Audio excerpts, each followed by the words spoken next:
구독과 좋아요 알림 꼭 부탁드리도록 하겠습니다. 드디어 한동훈이 돌아옵니다. 다음 주 화요일부터 한동훈 전 대표가 이제 선거운동을 시작합니다. 감독님 그 일정표를 한번 보여줄까요? 일단 부산에서 시작합니다. 부산에 광안리에서부터 시작합니다.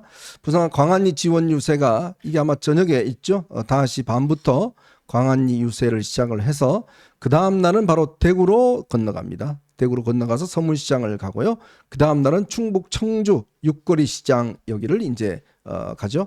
다음 주 화수 목 이렇게 이제 일정이 잡혀 있고요. 그 다음에는 강원도로 또 넘어갑니다. 자, 그동안 우리가 이제 지적을 많이 해왔지만 지금 제일 위기가 뭐냐면 일단 부산이에요. 네. 부산의 지금 이 지지율이 보면 네. 지금 김문수 후보의 지지율이 지금 이재명보다 뒤집니다. 네. 네. 엊그저께 나온 한국갤럽 보니까 이제 TK에서만 조금 이기고 PK에서도 뒤집혔고 이제 뭐 누차 말씀드리지만 이재명 그 캠프의 자기들 그 득표 목표 득표율이 58%인데 네. 예, 자체적으로는 TK에서 30% 이상, 그 다음에 PK에서는 이긴다. 네. 이긴다로 지금 잡은 것 같아요. 근데 이제 문재인이 당선될 때는 그때 보수 중도 후보가 분열돼 있어가지고 그렇죠. 문재인이 PK에서 1위를 했지만 과반 득표를 한 건 아니었거든요. 네네.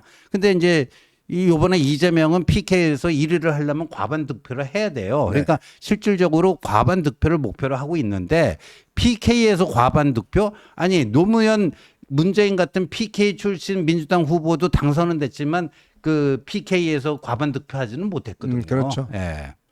자, 이제 이게 한 대표가 일단 부산으로 잡은 것 이게 이제 서서히 지금 사실 보수 지지자들이 김문수 후보의 선출 과정 뭐 이런 거에 대한 실망하고 많이 지금 의기소침해 있지 않습니까? 지금 밑에서부터 이제 바람을 불어올리겠다. 뭐 그런 의미로 해석이 되겠죠. 그것도 그렇고요. 제가 봤을 때는 보수 진영에 대한 헌신성을 가지고 나름대로 그 선거운동의 순서를 굉장히 전략적으로 잡았다고 저는 그렇게 해석합니다. 왜냐하면 앞서 말씀하신 것처럼 지금 PK가 심상치 않은 정도를 넘어서서 빨간불이 들어와 있습니다. 네. 자, 이번 주 NBS 조사 보면은 부울경에서 이재명 40대 김문수 34. 그리고 갤럽 조사가 이재명 41대 김문수 39예요. 네.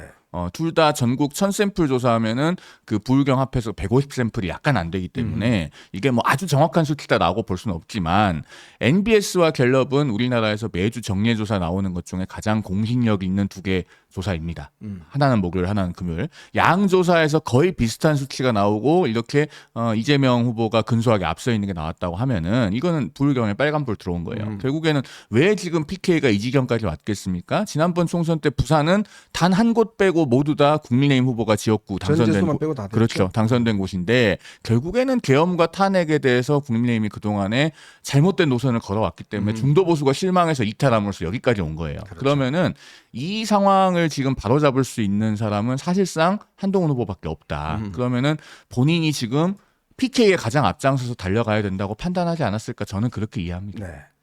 그러니까 지금 한동훈 전 대표가 어제 라이브 방송에서도 이런 부분을 강조하고 있습니다.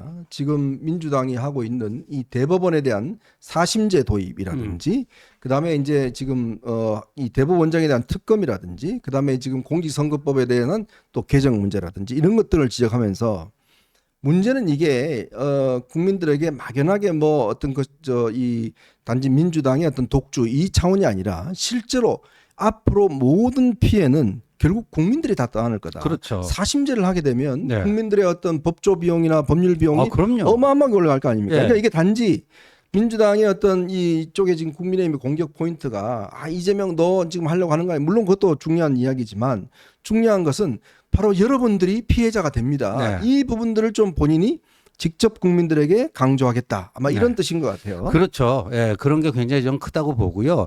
예, 그러니까 한동훈 전 대표가 이제 이것도 선거 운동입니다. 선거 운동이에요. 한동훈 보고 왜 선거 운동 안 하자고 했는데 그 말 자체가 선거 운동이 뭔 줄 모르는 사람들이 이제까지 억가를 해온 거거든요. 근데 선거 운동은 크게 보면 온라인상에서의 선거 운동이 있고요. 공직선거법상의 구분에 따르면요. 오프라인에서 있었어요. 네. 근데 온라인 선거 운동 이미 하고 있지 않았습니까? 그렇죠. 하루가 멀다 하고 하루에도 몇 개씩 페이스북에 글 올리고 또 라방하고 어젯밤 어젯밤에도 라방했어요. 예, 이게 이제 온라인 선거 운동인데 우리 공직선거법에 대하면요, 예, 이 입은 풀고 저 돈은 막자. 그래가지고 이 온라인 이거는 뭐 그렇게 큰 비용이 안 들다 보니까 온라인에서는 그 공직선거법상의 허위사실 공표 뭐 이런 거 말고는 제약이 없어요. 그렇죠. 근데 오프라인에서는 뭐 누구를 동원한다 뭐 있기 때문에 뭐 이렇게 사전 뭐 유세 같은 것도 사전 뭐 선관위에 신고를 한다던가 뭐 이런 것들이 아마 있을 거예요. 있을 건데 근데 이제까지 온라인 선거 운동을 해왔어요. 한동훈 전 대표는. 근데 이번 주부터 오프라인 그것도 같이 병행하겠다. 그겁니다. 이제 이 온라인만 가지고는 이제 이 어떤 그 파급력이 제한적이다 보니까 네. 또 오프라인에 가면은 이른바 이제 구름대 뭐 인파라든가 이런 걸 통해서 뭔가 좀 으쌰으쌰 할 수 있고 이 추격의 발판, 반전의 분위기 이런 것들을 업시킬 수가 있지 않겠습니까? 그래서 그걸 한다는 건데 이 과정에서 한동훈 전 대표가 무슨 메시지를 발신할 것인가. 저는 이제까지 온라인에서 했던 거를 더 압축적으로 또 최신 버전으로 뭐 이렇게 이재명의 아주 그 약점들을 딱딱 잡아갖고 때리는 뭐 그런 식의 것들이 일단 예상이 됩니다. 제가 조금 더 보충해서 말씀드리면은 그 한동훈 전 후보가 해오고 있는 그 라이브 방송, 라방을 통한 선거 운동은 굉장히 효율적인 방식이에요.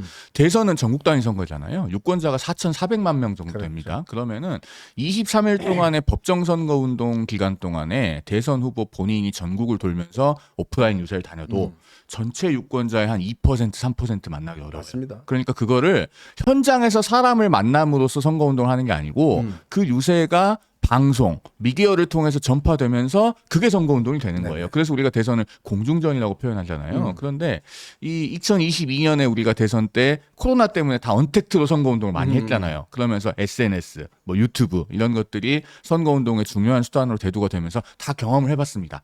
그게 라방이 얼마나 효과적인지. 60만 뭐 100만 넘어가죠. 그래서 지금 한동훈 그 전 후보가 최근에 했던 라방들 조회수 많이 나온 게 지금 누적으로 87만 회가 나온 게 있고 어제 한 것도 지금 60만 뷰를 넘었더라고요. 맞아요. 그리고 동시 접속자 수가 어제 같은 경우 한 2만 3천 정도까지 어제 좀 적었어요? 어제 2만 3천 정도 된 걸로 알고 있는데 여러분 지금 그 잠실 야구장이요. 네. 좌석 수가 2만 3,650석입니다. 그러니까 라방 한 번 하면요. 잠실 야구장 하나 다 채워질 정도. 를 매번 동원하는 거예요, 거의. 그러면 김문수 후보의 한 20배, 30배 되나? 이 정도면 어쨌든 굉장히 효율적인 선거 운동 아니겠습니까? 네. 그래서 선거 운동을 하지 않았다라고 표현할 수 없는 것이고 다만 현장에서의 등판을 요구하는 그런 목소리들도 있는데 한동훈 전 후보가 그동안에 세 가지 선결 과제 비슷한 것을 이제 김문수 후보에게 계속 촉구해왔잖아요. 그것은 한동훈 전 후보 개인을 위한 조건이 하나도 아닙니다. 네. 자, 보면은 윤석열 전 대통령 부부와 절연해라. 선거 이기기 위해서 당연히 필요한 건 아닙니까? 그다음에 계엄과 탄핵에 대해서 올바르게 입장을 정리하고 사과해라. 보수가 재건하고 혁신하려면 당연히 필요한 거예요. 그리고 자유통일당으로 대표되는 그런 극단적인 세력들을 멀리해라. 이거 안 하고 선거 어떻게 이길 겁니까? 그러니까 정말로 이건 보수 진영을 위한 어떤 그 고언 차원에서 나온 겁니다. 본인을 위한 거 하나도 없어요. 민주주의, 법치주의, 공화주의를 위한 요청 사항들이라고 할 수 있는데 그런 것들이 아직 100% 수용이 안 됐습니다. 지금 윤석열 전 대통령이 본인이 자진 탈당한 거 말고는 된 게 없다시피 해요. 네네. 게다가 김계리 변호사가 또 최근에 입당했잖아요. 그런 일들까지 있었는데 그럼에도 불구하고 보수 전체에 대한 헌신을 위해서 그리고 대한민국이 정말 이재명 후보라고 하는 위험한 사람의 소나기에 떨어지는 것을 막기 위해서 어쨌든 현장에 나서겠다는 겁니다. 제가 봤을 때는 그 결단과 헌신은 그것대로 굉장히 존중하고 평가할 필요가 있다고 생각합니다. 제가 며칠 전에 이제 그 영상을 보니까요. 권성동 원내대표가 아마 광주 호남 쪽 가서 유세를 하는데 네. 선거 운동원 빼놓고 단 한 사람도 듣는 사람이 없더라고요. 네. 야, 진짜 그 모습은 좀 처참하다는 생각이 드는데 선거 운동원 앞에 딱 있는데 단 한 사람 그냥 서서 보는 사람이 없어요. 근데 이제 그게 무슨 선거 운동 하는 겁니까? 동네 구현 선거에서 그런 식으로 해도 그래도 한 서너 사람은 듣는 사람 네, 있거든. 딱 한 명도 없어요. 단 한 명도. 와, 그거 보면서 그러니까 본인이 선거운동 한다는 것도 웃기잖아요. 그렇죠. 사실은 네. 지금 이 사태에 근본적인 책임 있는 사람인데 본인은 뭐 그 왜 하는지 뭐 다 이유는 알겠습니다만은 참 그런 생각이 많이 들고 자 그렇다면 이제 한동훈 전 대표가 어떤 이 시작을 한다면 지금 일단 당의 어떤 공식적인 유세와는 다른 방식으로 할 거 아니겠습니까? 그렇죠. 그런데 이게 제가 이제 선거법상으로 어떻게 되는지는 좀 정밀하게 따져봐야 되는데 이게 그 선거운동원으로 등록이 돼야 되고 네. 그다음에 그 어떤 유세면은 그 선거 운동이죠, 그게. 그러니까 사전에 선관위에 뭐 신고가 돼야 되고 뭐 등등 뭐 이런 그 선거법상의 실무적인 요건들이 있을 거예요. 네네. 예, 있는데 이 보면요. 일단은 이렇게 되는 것 같아요. 그 2007년 12월 19일 이명박 후보가 당선되는 그 선거에 있어서 치열한 경선에서 아깝게 고배를 마신 박근혜 당시 그 의원이 막판에 좀 이렇게 움직였죠. 움직였어요. 예, 그래서 여기저기 뭐 TK부터 시작을 했어요. 맞아요. 그때. 네. 예, 그 뭐 이명박 후보도 포항 출신 TK지만 뭐 좀 아무래도 TK 분들이 이명박 후보에 대해서 우리 고향 사람이다 이게 좀 약했단 말이에요. 네네. 그러니까 TK부터 시작하고 전국을 한 바퀴 돌았어요. 근데 그때는 박근혜 후보 독자 유세를 했고요. 이명박 후보랑 합동 유세한 건 없습니다. 네네. 그리고 그게 이제 박근혜 후보가 상당히 또 기여를 했구나 이런 또 평가를 받았어요. 맞아요. 예, 받았고. 예, 그렇습니다. 그러니까 박근혜 후보도 그때 이제 이 유세를 하면서 보면 이 이제 그 노무현 정권 이 연장되면 정동영 후보 이렇게 연장되고 그러면은 이게 어떠한 문제가 있는지 그러니까 최종적으로는 우리 저 한나라당의 이명박 후보를 지지해 주십시오. 네. 뭐 이런 식의 이제 이거였는데 아마 뭐 저도 그때랑 약간 비슷한 패턴 그러니까 어떤 법적인 형태로 보면요. 그 다음에 이렇게 어떤 그 유세를 독자적으로 할 것인가, 뭐 합동으로 할 것인가 했는데 합동 유세는 전혀 지금 얘기가 안 된 상태입니다. 네. 왜냐하면 이거는 김문수 후보 측에서 성의를 보여야 되거든요. 네. 근데 솔직히 말씀드려갖고요. 이럴 때 그 얘기하는 게 뭐예요? 예? 뭐 여러 번 찾아서라도 하여간 이걸 상고 처리를 하겠다고 그 상고 처리란 뭐 그 얘기가 많이 나오잖아요. 네. 제가 알기로는 김문수 후보 측에서 일고 처리도 안 했어요. 네. 근데 그럼에도 불구하고 이제 한동훈 전 대표가 나서는 거니까 일단 그런 형태의 모습이 되지 않을까 싶습니다. 예. 참 그런데 이 김문수 후보는 홍준표 전 시장한테 참 집착을 하는 것 같습니다. 오늘요. 4명의 홍준표 후보 설득 위한 특사단이 오늘 하와이로 출국을 했다고 합니다. 여기는 이제 유상범, 그다음에 뭐 김대식, 이성배 뭐 등등 4명이 이제 갔는데 전 참 이게 좀 기가 막히다는 생각이 듭니다. 지금 더군다나 이 선거전이 치열한데 4명이나 지금 하와이 간다면 하와이 비행기 값이 얼마예요? 다 또 가면 또 뭐 모르겠습니다. 무슨 그냥 이코노미 탈지 모르겠지만 비즈니스를 탄다 그러면 돈도 꽤 들 것이고 이거 아마 개인 돈으로 가는 건 아닐 것이고요. 여기 보니까 유상범, 김대식, 조광한, 이성배 이렇게 4명이나 갔는데 이미요. 사실은 이 홍준표 후보 전 시장 같은 경우는 이 당에 대한 정말 매일 같은 쓴소리를 쏟아내고 있고 심지어 지금 나오는 보도에 따르면 이재명이 그 홍준표 전 시장을 선대위원장으로 영입하려고 꽤 노력을 했다는 거 아니겠습니까? 근데 이분을 이렇게 데리고 와서 무슨 소용이 있나요? 그리고 또 본인이 주장했던 거를 지금 와서 아이고 아니다 이제 내가 생각해보니까 아니다. 우리 저 김문수 후보 훌륭하다. 당 훌륭하다. 이런 이야기 할 거 아니겠습니까? 또 그리고 온다고 한들 이게 얼마나 보수들한테 영향이 있겠어요. 그러니까요. 사실은 그 어느 방송에 나가니까 심지어 질문을 이렇게까지 하더라고요. 김문수 후보하고 홍준표 후보가 전화 통화하면 될 것 같은데 이 설득조가 가야 됩니까? 이렇게 물어봐서 제가 참 속으로 민망했던 돈 수천만 원 들 텐데 그런 기억이 있고 사실은 뭐 제가 사람을 굳이 거명해서 누구라고까지는 말씀을 안 드리겠습니다만은 이 소위 말하는 하와이 설득조가 인적 구성으로도 적절한지 저는 잘 모르겠어요. 네. 왜냐면은 이 홍준표 전 시장이 결선에 진출하지 못하고 바로 정계 은퇴를 선언했잖아요. 그런데 그날로 김문수 후보 쪽으로 간다는 얘기가 나오고 네네. 다음 날에 바로 국회의원들이 그 김문수 후보 캠프에 가서 지지 선언하고 이랬잖아요. 대용도 안 했잖아요.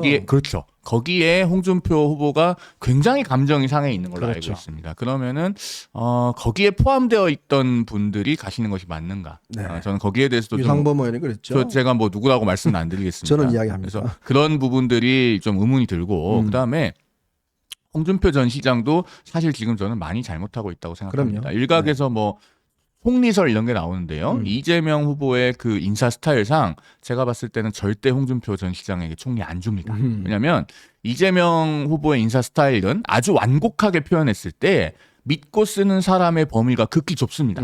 그게 이제 뭘로 알 수 있냐면은 과거에 7인회도 그래서 얘기가 나왔던 네네. 것이고, 그 다음에 그 이재명 후보 본인이 했던 말이 있잖아요. 유동규가 무슨 내 측근이냐. 네네. 김용 정진상 정도 돼야 내 측근이다. 그리고 또 그 최근에는 작년에 그런 일도 있었죠. 그 박찬대 원내대표 될 때. 네. 원내대표의 뭐 자천 타천으로 6, 7명의 중진들이 나온다고 했었는데 박찬대 의원을 4월 19일에 당원존에서 본인 오른편에 앉혀놓고 유튜브 찍습니다. 그렇죠. 직접. 그러면서 원내대표 레이스가 쫙 정리됐잖아요. 그러니까 그 정도로 쉽게 말하면 본인이 극소수의 사람들만 믿는 거예요. 홍준표 전 시장에게 과연 총리를 줄까요? 총리를 준다고 해도 그것은 뭐 대독 총리, 의전 총리 그 이상이 될 수가 없습니다. 그래서 30년간 본인이 마셨던 우물에 침 뱉는 그런 말씀들은 이제 홍 전 시장께서도 좀 자중하시는 것이 맞다. 그런 말씀도 아울러서 드리겠습니다. 근데 일단 네. 특사단이래요. 이게 설득조라고 하는데 특사단이고요. 네. 특사단은 대통령 후보에 당선돼 갖고 당선자 신분에서 미국, 일본, 뭐 중국 주요 이런데 특사단을 보내거든요. 그렇죠. 그때 4명 정도를 보내요. 특사단. 네. 딱 그 지금 포맷이에요. 4명을 보내고 그 중에 제일 그 유력자를 단장으로 해서 네, 보내거든요. 그렇죠. 네. 예, 이게 미국, 일본 4대 강국에 주로 네, 네. 거의 역대 이렇게 다 보내왔어요. 그 단장이 지금 유상범 의원이래요. 네. 참. 이게 그러니까 이게 이 AI 혁명 시대, 디지털 대전환의 시대 저런 아날로그 뭐 설득을 하더라도 아니 손편지를 써가지고 네. 아니 김문수 후보가 문자 남기면 될 거 아니에요. 손편지도 뭘 저 인편에 보내요. 네. 자기 손편지 써갖고 그거 찍어가지고 홍준표한테 그 문자로 보내면 되잖아요. 텔레로. 예? 아, 이게 저는 뭐 지금 무슨 코미디 하는 것도 아니고요. 예? 코미디 하는 것 같아요. 그러니까 야. 갈 사람 가라 그래요. 지금 보면 뭐 김용남, 그다음에 그 최상화, 네. 그다음에 김상훈, 김상호. 김상훈 참 전부 다 이렇게 투항해 가지 않습니까? 그러니까 이 어려운 시기가 되면 이 사람의 어떤 진가가 좀 드러납니다. 진짜 그런 사람들이 배신자예요. 네. 진짜 저는 여러분들 여러분들 아니지만 진짜 이 보수 일각에서 배신자라고 자꾸 뭐 한동훈 후보 공격하고 그러는데 진짜 배신자는 누굽니까? 아 윤석열 저 대통령이 진짜 정말 최고의 배신자죠. 국민을 배신한 사람, 이것을 배신자를 놔두고 더군다나 지금 보세요. 자기 먹던 어물에 춤 뱉는 사람들, 이런 사람들이 배신자 아닌가요? 더군다나 이 어려운 시기에 다 저렇게 가서 자기 하겠다는 사람들, 더군다나 한덕수 전 총리 본인은 왜 안 나와요? 네. 그렇게 한동훈 대표한테는 그렇게 안 나오면 무슨 뭐 배신자라고 그러면서 이 경선판을 전부 다 개판으로 만들었던 한덕수 전 총리는 왜 이야기를 안 하는 거예요? 지금 꼭꼭 숨어라 머리카락 보인다 막 이러고 있잖아요. 성일종, 지금. 박수영 뭐 하는 거예요? 가서 데리고 와야 될 거 아니에요? 네. 거기 특사단 만들어서 그거는 차비도 안 들잖아요. 네. 근데 왜 이 수천만 원 들어가 갖고 이거 선거운동 오늘 점심값 해도 지금 점심이나 하면 맛있는 거 사주면 모르겠지만 이 수천만 원 비행기값 왕복으로 들여서 하와이를 뭐 1박 2일로 갔다 와요? 3박 4일로 갔다 와요? 이게 그러니까 선거운동 비용에서 아마 이게 지출이 될 텐데 그 뭐 영화 그 친구 보면 네가 가라 하와이인데 내가 가자 하와이가 됐어요 지금. 네. 아마 그 하와이 갔다 오는 경비는 선거 비용으로 처리가 안 될 겁니다. 그런데 그 당비로 갈 선거운동과는 관계가 없어서 아니 그러니까 네. 당비 참. 그렇죠. 네, 당비로 써야 되겠 당비. 쓸지는 모르겠는데 네. 아무튼 우리 당원들이 이렇게 또 1,000원, 2,000원 참 그 십시일반 모은 당비를 여기에다 써야 되나 하는 생각이 드네요. 아니 그 당에 10,000원밖에 안 낸 분 계시잖아요. 입당할 때 10,000원 달라고 낸 분도 있는데 네. 뭐하러 그걸 가서 지금 설득한다고. 아니 선거운동 하는 게 훨씬 낫지. 아니 홍준표 시장 해봤자 그 뭐 가족들 몇 표예요? 2표밖에 없잖아요. 네. 예? 뭐하러 이런 짓거리 하는지 모르겠습니다. 참 그런 면에서 보면 이 김문수 캠프가 정말 지금 선거운동 할 수 있는 캠프가 아니라 제가 아까 전에도 말씀드렸습니다만은 전혀 이 전략적 마인드가 작동을 하지 않고 있어요. 자, 지금 보십시오. 5.18 앞두고 정호영을 갖다가 상임고문으로 임명한다든지 장해찬 복당시키는 거 문제라든지 이건 뭡니까 지금 장해찬. 더군다나 누굽니까 석동현 시민사회특별위원회 위원장 시키는 거라든지 이번에 김계리 또 입당한다는 거 아니에요. 그리고 또 지금 당사 앞에서요. 전역 비롯해서 그 뭐 태극기 부대 몇 명이 또 한동훈 후보를 고발하겠다는 거 아닙니까? 당원 게시판 문제로? 도대체 무슨 짓거리를 하는지 모르겠어요. 그래서 제가 그 금요일에도 한 방송에서 말씀드렸습니다만 지금 당에서 하와이에 사람을 보내는 게 중요한 게 아니고요. 네. 당에서 사람을 내보내는 게 중요합니다. 아, 보내는 게 중요한 게 아니고 내보내는 게 중요해요. 명언이 있네. 예, 지금 뭐 윤석열 전 대통령이 탈당하기 전에 제가 드린 말씀이긴 합니다만 탈당을 했다고 해서 지금 문제가 다 해결된 게 아니잖아요. 그러니까 윤 전 대통령의 정치적 수족처럼 움직였던 분들이 지금 당에 그대로 남아 있거나 하나둘씩 돌아오거나 들어오고 있습니다. 네. 그러면은 이런 분들을 그대로 두고서 과연 국민들께서 보시기에 국민의힘이 김문수 후보가 계엄을 일으킨 윤 전 대통령과 정말 단호한 분리 의지가 있다고 볼까요? 네. 저는 전혀 아니라고 생각합니다. 그래도 방송에서는 제가 좀 완곡한 표현으로 말씀드리고 있어요. 국민들께 계속 분리 의지를 구체적으로 지속적으로 확인시켜드릴 필요가 있다. 이 정도 말씀드리는데 사실 뭐 유튜브니까 조금 더 편하게 말씀드리면은 이 정도 가지고 분리 의지 있다고 국민들께서 절대 그렇게 보시지 않습니다. 지금 오늘만 해도 계엄이 저는 개몽됐습니다 했던 네. 그 김계리 변호사가 지금 국민의힘에 입당을 했는데 네. 이거 입당 받아주고 당원 자격 부여하면은 국민들께서 어떻게 보시겠어요? 아니 근데 이건요 입당을 하게 되면은 처음 입당의 경우에는 뭐 특별히 자격 심사 같은 게 없어요. 예, 그래서 아주 특별하게 문제되지 않는 한 뭐 그 이제 당원 자격은 그 입당 원서 내면서요 바로 취득을 했을 저는 겁니다. 그렇게 봅니다. 이 장해찬과 지금 이 김계리의 입당은 차기 전당대회용이라고 봅니다. 네. 김계리는 아마 출마할 가능성이 있을 것 같아요. 여성 최고위원으로 특혜가 주어지잖아요. 그러니까 지금 이 감독님 그 김계리 사진 좀 올려주실까요? 김계리 같은 경우에 이제 입당하는 이유는 결국 이제 이 표를 윤 전 대통령 아마 저는 이게 단순히 혼자 결정한 게 아니라 이게 신당 창당하려고 했던 사람들 아니에요. 그렇죠. 지금 저 두 사람이. 근데 신당 창당을 포기하고 지금 입당하는 이유는 우리가 여성 몫의 지금 최고위원 있지 않습니까? 그거 겨냥하고 이제 들어와서 분탕질 하겠다는 거예요. 그 제2의 김민전이 되니까. 네, 제2의 김민전을 하겠다는 거예요, 네. 이제. 그리고 이제 장해찬도 마찬가지죠.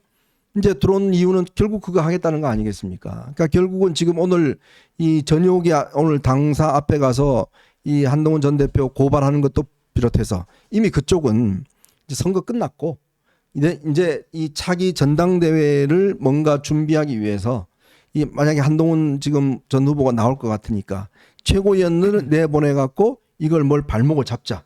저는 그런 전략이 지금 서 있는 게 아닌가 싶어요. 근데 저는 김계리 변호사 같은 경우에요. 당원 자격 심사 해야 된다고 봅니다. 근거 규정이 있거든요. 네. 우리 그 당규 중에요. 당원 규정 6조를 보면은 자격 심사에 관한 규정이 있어요. 물론 네. 사문화돼서 거의 쓰이진 않습니다. 아주 예외적인 경우에 작동하는 조항이긴 한데요. 그 시도당 사무처장은 입당 신청인의 입당 원서를 받은 날로부터 7일 이내에 시도당 당원 자격 심사위원회에 부의하여야 하며 이렇게 쭉 조항이 있어요. 그리고 심사 기준이 우리 당규 7조에 보면 이렇게 되어 있습니다. 당의 이념과 정강 정책의 뜻을 같이 하는 자, 당과 국가 발전에 기여할 수 있는 자, 공사를 막론하고 품행이 깨끗한 자, 과거의 행적으로 국민의 지탄을 받지 아니하는 자, 개혁 의지가 투철한 자 이렇게 되어 있습니다. 네. 그런데 정말 이 공개적으로 계엄으로 인해서 제가 계몽되었습니다. 이렇게 말씀하신 분이 명백히 위헌 위법하고 우리 자유민주주의의 기초를 흔드는 그런 그 계엄에 대해서 그러면 이 국민의힘이 인정하는 꼴이 되지 않겠는가? 네. 이런 분의 입당을 받는다면 이건 정말 심각하게 생각해야 될 문제입니다. 거기 욕은 없나요? 욕자는 사람은 품행이 방장하지 못하죠. 품행이 방지하지 못하니까 예. 근데 정말 이제 저 김계리 같은 부류에 뭐 들어온다 해서 우리 당원 중에 뭐 자통당 이중당적 갖고 있는 이런 분들은 이제 김계리 찍을 수 있지만요. 네. 저는 우리 당원들이 이 수준이 김계리의 몇 배 이상이라고 봐요. 예. 네. 거기다 또 오늘 윤상현은 뭐 기자회견해서 이제 윤 대통령이 마치 솔로몬 왕인 것처럼 그 솔로몬을 이렇게 모욕할 그게요. 예. 딱 그러니까 이 누구야 장해찬도 그렇게 올리고 네, 지금 윤상현도 올리고 이게 보면 그러니까 그 이야기는 결국은 교시가 내렸다. 윤통의 교시라고 저는 네. 보여져요. 그 왕 얘기 나왔으니까 제가 네. 황제 이야기를 좀 할까요? 그 혹시 그 베르나르도 베르톨루치 감독의 마지막 네. 황제 보셨습니까? 맞습니다. 그 청나라 황제 푸이 이야기잖아요. 그 푸이가 1911년에 이제 중국에서 신해 혁명이 일어나죠. 그렇게 해가지고 중화민국이 설립이 됩니다. 네. 그런데 이 중화민국이 탄생하고요. 푸이가 그 바로 쫓겨난 게 아니에요. 1912년에 중화민국 정부와 청나라 황실이 일종의 그 약정 비슷한 걸 맺습니다. 청황실 뭐 우대 조건이라 그래가지고 중화민국이 청나라 구황실에 세금도 일정하게 매년 주고 네네. 그다음에 자금성 안에서의 생활을 보장해줘요. 그래서 공식적으로는 황제에서 폐위가 되지만 그 자금성 안에서의 생활을 보장해줘서 그 안에서는 푸이는 계속 황제처럼 지냅니다. 그걸 이제 청나라 소조정이라 그래요. 자, 제가 이 이야기를 왜 하냐면요. 민주공화국에서 계엄을 일으켰다 실패해가지고 파면한 대통령은 쉽게 말하면 왕조에서 공화국으로 교체될 때 그 몰락한 왕조의 구황제 같은 겁니다. 네네. 그러면은 앞서 이제 푸이의 사례처럼 일정한 존속 보장, 그러니까 그 안에서 나오지 말고 그냥 평화롭게 살아라. 이거는 가능할 수 있어요. 그러니까 윤석열 전 대통령도 4월 11일에 이제 사저로 돌아가고 본인이 적어도 공식적으로는 정치적 메시지를 내지 않았잖아요. 직접. 그러니까 그동안의 경선 과정에서도 당적을 그대로 갖고 있는 것에 대해서 일종의 정치적 양해가 있을 수 있었던 겁니다. 그러니까 평당원으로서 그냥 있는 듯 없는 듯 지내면. 그런데 5월 11일에 공식적으로 대선과 경선에 관한 메시지를 냈잖아요. 본인이 다시 정치적 존재가 되길래 자임한 겁니다. 자, 청나라 마지막 황제 푸이도 어떤 일이 있었냐면 1912년에 그렇게 해가지고 이제 자금성 안에서 계속 사는데 중국에서는 계속 복벽이라 그래서 왕조 복원운동이 일어나요. 그 중에 하나 대표적인 게 1917년에 있던 장훈 복벽입니다. 네. 그 장훈, 그러니까 장신이라고 하는 군벌이 이제 반란 비슷한 걸 일으켜가지고 청나라를 다시 복귀시키려고 하고 그거에 푸이가 가담을 해서 한 12일 정도 왕조가 복권이 돼요. 그랬다가 다시 무너지죠. 그런 일들이 일어나니까 결국에는 1917년에 그게 실패하고 바로 쫓겨나진 않았지만 1924년에 푸이가 자금성을 내놓고 나가게 됩니다. 네. 그게 윤석열 전 대통령이 이번에 탈당할 수밖에 없게 된 배경이에요. 그런 게 역사적 법칙인 거고 제가 오늘 뭐 김계리 변호사 이야기도 했고 쭉 했습니다마는 이른바 그 윤 어게인이라고 하는 것이 얼마나 시대착오적인지 알아야 됩니다. 그 시절에 1900년대 초반에 왕조에서 공화국으로 넘어가던 시대에도 왕정 복고 이 복벽 운동들은 전부 다 실패했어요. 지금 윤 어게인이 그런 것과 다름없다라는 말씀 드리고 넘어가겠습니다. 자, 결국 이번 기회에 정말 이 보수 개혁을 위해서는 당에 이런 사람들은 일체 발을 들여놓지 않게 해야 아마 국민의힘이 국민들로부터 아마 사랑받는 정당으로 다시 태어날 겁니다. 결국 똑같이 이렇게 자통당 세력들에게 다시 포획돼 버리면 국민의힘은 정말 가능성이 없다. 그렇죠. 아마 끊임없이 시도할 겁니다. 아마 제 예상은 이 윤상현, 장해찬, 김계리 이런 세력들이 계속적으로 아마 들어와서 당을 장악하기 위해서 아마 할 겁니다. 이번 기회에 철저하게 좀 우리가 선을 끊어야 되겠다라는 생각이 듭니다. 자, 저희는 이제 마지막 이슈로 한번 넘어가 보겠습니다. 여러분 보시면서요. 구독과 좋아요 알림 꼭 부탁드리도록 하겠습니다.